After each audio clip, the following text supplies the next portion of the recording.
दोस्तों, पैसा एक ऐसा शब्द है जो सुनते ही हमारे आंखों में चमक आ जाती है। लेकिन क्या आपने कभी सोचा है कि दुनिया में इतने सारे लोग पैसा कमाने के बाद भी खुश क्यों नहीं होते हैं? और क्यों कुछ लोग बहुत साधारण लाइफस्टाइल जीते हैं फिर भी उनका करोड़ों का नेटवर्थ हो जाता है? आज हम बात करेंगे पैसों की साइकोलॉजी के बारे में, यानी पैसों के बारे में हमारी सोच, हमारा व्यवहार, हमारा उसके प्रति नज़रिया क्या है, और यही आपके भविष्य का फैसला करेगा। तो पैसे के बारे में हम 5 गलतफ़हमियाँ आपके साथ शेयर करेंगे जो ज़्यादातर लोग नहीं जानते हैं, और इन चीज़ों को जानना बहुत ज़रूरी होता है। नंबर 1 है कि अगर आपके पास ज़्यादा पैसा रहेगा तो ज़्यादा आप खुश रहेंगे, लेकिन ऐसा नहीं होता है। जैसे एग्जांपल के तौर पर आपको बताते हैं कि अगर कोई लॉटरी विजेता है, अगर 1 करोड़ जीत गया है, तो उस पैसा को अगले 2-3 साल के अंदर 1 करोड़ को ख़त्म कर देगा। और नेक्स्ट है कि इन्वेस्टमेंट सिर्फ एक्सपर्ट लोगों के लिए है, लेकिन ऐसा भी नहीं है। इन्वेस्टमेंट सिर्फ एक्सपर्ट लोगों के लिए नहीं है, आप सीख के आप भी इन्वेस्टमेंट कर सकते हैं, उसके बारे में जान सकते हैं। और नेक्स्ट है कि अमीर बनने के लिए रिस्क ही लेना होगा, बिना रिस्क के हम आगे नहीं बढ़ सकते। तो ऐसा भी नहीं है, आपको स्मार्ट रिस्क लेना पड़ेगा, सीख के लेना पड़ेगा। और नेक्स्ट नंबर है कि कमाई बढ़ानी है, बचत ज़रूरी नहीं है। लेकिन सिर्फ आपको कमाई बढ़ाने से आप फाइनेंशियल फ्रीडम आपको नहीं मिलेगी, आपको बचाना बहुत ज़रूरी है। फाइनेंशियल सक्सेस कोई शॉर्टकट है, लोगों को कोई मीथ है कि हम शॉर्टकट तरीक़ा से आगे बढ़ जाएंगे, लेकिन शॉर्टकट तरीक़ा से आप आगे नहीं बढ़ पाएंगे। जो प्रोसेस है उसको पूरा फॉलो करके ही आगे आप बढ़ सकते हैं। मॉर्गन हाउसेल एक फाइनेंस जर्नलिस्ट हैं, जिन्होंने देखा कि लोग निवेश में असफल इसलिए नहीं होते हैं कि उन्हें नॉलेज नहीं है, बल्कि इसलिए वे अपनी भावनाओं को कंट्रोल नहीं कर पाते हैं। अपनी भावनाओं को नहीं कंट्रोल कर पाते हैं, इसलिए वो असफल होते हैं। उन्होंने सीखा कि पैसे को सिर्फ कैलकुलेटर का खेल नहीं है, बल्कि हमारे दिमाग का एक प्रकार से खेल है, और यहीं से शुरू होती है द साइकोलॉजी ऑफ मनी। तो आज हम बात करेंगे साइकोलॉजी ऑफ मनी की बुक के बारे में, जो कि इसमें 5 लेसन्स आपके पैसों को लेकर सोचने का तरीका बदल देगा। पैसा कमाना और संभालना 2 अलग-अलग चीज़ है। आप कितना पैसा कमा रहे हैं, अगर उसको संभाल नहीं रहे हैं तो उसका कोई फ़ायदा नहीं है। एग्जाम्पल के तौर पर अगर जिस खिलाड़ी को करोड़ों रुपए प्राइज़ अवार्ड मिलता है, लेकिन लास्ट में वो सारे पैसे फैशन में बर्बाद कर देता है।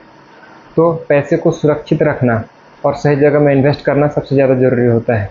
अपने इमोशंस को कंट्रोल करना सबसे बड़ा इन्वेस्टमेंट टूल है।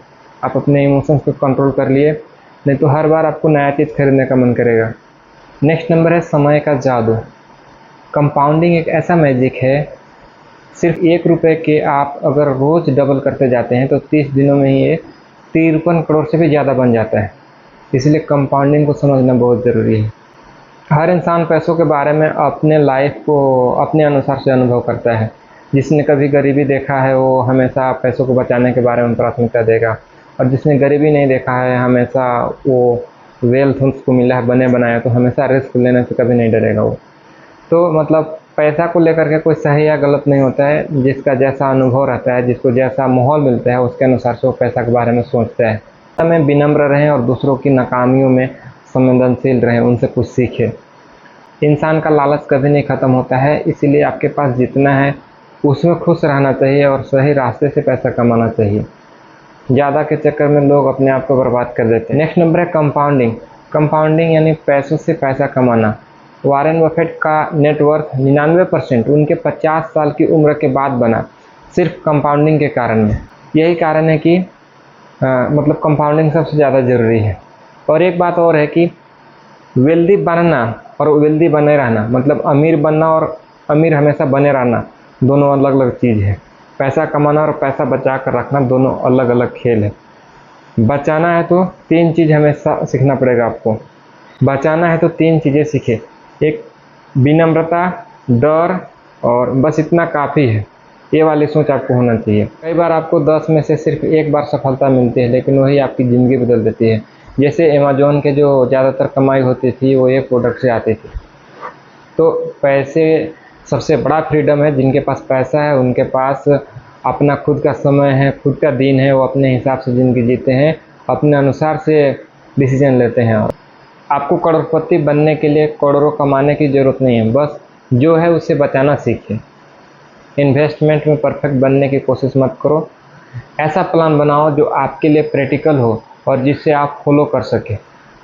भविष्य हमेशा एक अनिश्चित है, प्लान बनाएं और उसको बदलाव के लिए हमेशा तैयार रहें। हमेशा इमरजेंसी फंड रखें, ये आपको अनहोनी में बचा सकता है। कुछ इमरजेंसी होने के बाद आपका जो इमरजेंसी फंड है वो आपके लिए काम करेगा। आपकी पसंद और ज़रूरत समय के अनुसार बदलते रहती है, इसलिए प्लान बनाएं और उसके साथ अपडेट रहें। दुनिया में कोई भी चीज़ फ्री नहीं है, हर रिटर्न के साथ आपको एक कीमत चुकाना पड़ता है, इसीलिए रिस्क, तनाव और धैर्य, इस कीमत को चुकाने के लिए हमेशा तैयार रहें। लाइफ में रिस्क लीजिएगा तो आपको स्ट्रेस मिलेगा, तो उसको झेलने के लिए आप तैयार रहें। और कभी भी दूसरों के स्ट्रेटजी को फॉलो मत करो, अपने लक्ष्य, अपने समय और अपना रिस्क टॉलरेंस को आपसे सभी का अलग अलग होता है। वो क्या सोचते हैं, उनके पास क्या नॉलेज है, क्या कैपेसिटी है, उनका क्या एबिलिटी है, वो अपने अनुसार से करते हैं। तो आपके पास क्या है, क्या आप रिस्क ले सकते हैं, क्या आप कर सकते हैं, आप अपने बारे में जानते हैं। इसीलिए हमेशा अपने बारे में सोचें कि हम कितना किस चीज़ में एक्सपर्ट हैं। अब देखेंगे कि इन लेसन्स को अपनी रोज़मर्रा की लाइफ में कैसे अपनाया जाए, चाहे आप स्टूडेंट्स हो या जॉब में हो या बिजनेस कर रहे हो। स्टूडेंट्स के लिए फाइनेंशियल हैबिट्स अपने आप शुरू करना बहुत ज़रूरी है। अगर आप स्टूडेंट्स हैं तो आपके पास अभी समय है, समय ही सबसे बड़ा हथियार है। आपको क्या क्या करना चाहिए, जैसे एग्जाम्पल के तौर पर आपको छोटे छोटे इनकम, आपके पास जो पॉकेट मनी है उससे बचत शुरू करना चाहिए और कंपाउंडिंग को समझना चाहिए। जैसे म्यूचुअल फंड, SIP वगैरह आप उदाहरण के लिए यूज़ कर सकते हैं। स्किल्स में हमेशा इन्वेस्ट करते रहें, कोई कोर्स करें, कोई नया स्किल सीखें और खर्च से बचें, जैसे क्रेडिट कार्ड है, लोन है, ये सब ट्रैप में ना फंसे। और नेक्स्ट आपको थोड़ा हम जॉब करने वालों के बारे में बता देते हैं। अगर आप जॉब में हैं तो जो आपको सैलरी आ रहा है उससे 20 से 30% बचाना है और अगले 6 महीने तक इमरजेंसी फंड बनाना है। इन्वेस्टमेंट को ऑटोमेट करना है, खर्चों को हमेशा ट्रैक करना है कि कहाँ हम फालतू के खर्चा कर रहे हैं। अपना प्रमोशन और स्किल ग्रोथ पर फोकस करें, नए नए स्किल सीखें, जहाँ काम करें वहाँ काम भी बहुत अच्छा से करेंगे तो आपका प्रमोशन होगा। और बिजनेस करने वालों के लिए है, बिजनेस में पैसा कमाना आसान हो सकता है लेकिन बचाना मुश्किल होता है, इसलिए सीखना बहुत ज़रूरी है। पर्सनल और बिजनेस फाइनेंस अलग अलग रखें।